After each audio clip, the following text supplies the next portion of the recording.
Alors, dernière chose qui était demandée, c'était de supprimer la colonne C, en considérant qu'elle ne nous servait plus. Donc, si je sélectionne la colonne C, que je fais CTRL- donc pour la supprimer, ce que je me rends compte, c'est que ça met en erreur la colonne sous-groupe, puisque cette colonne sous-groupe a été construite à partir de cette colonne qui a été supprimée. Donc, la formule qui reste ici se met en erreur, puisque la colonne à laquelle elle faisait référence a disparu. Donc pour éviter ce problème de pouvoir supprimer la colonne C tout en gardant les bons résultats dans la colonne G, le principe c'est de dire à Excel, dans la colonne G, je veux que disparaisse la formule, mais que ne reste que le résultat de la formule.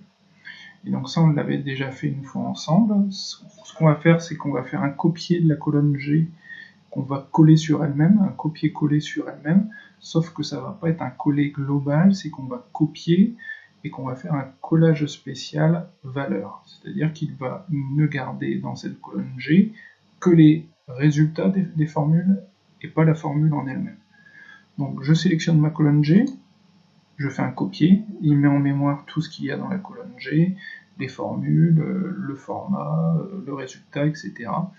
Et je vais lui dire, tu as mis ça en mémoire, tu vas le recopier au même endroit, mais cette fois, quand tu le recopies au même endroit, je vais utiliser ce qu'on appelle un collage spécial. Donc le collage spécial valeur, c'est le 1, 2, 3. Donc il y a plusieurs manières de l'obtenir, on peut l'obtenir ici, ou alors on peut venir ici, on peut cliquer sur valeur. On fait OK, et une fois qu'on a fait ça, si on va dans cette colonne G, on se rend compte que les fonctions ont disparu, les formules ont disparu, et qu'il ne reste que le résultat. Et donc maintenant, plus rien ne nous empêche de supprimer la colonne C. Ça n'a plus d'impact sur le résultat de la colonne sous-groupe. Donc bien retenir ce collage spécial valeur qui permet de garder le résultat d'une formule tout en supprimant cette formule.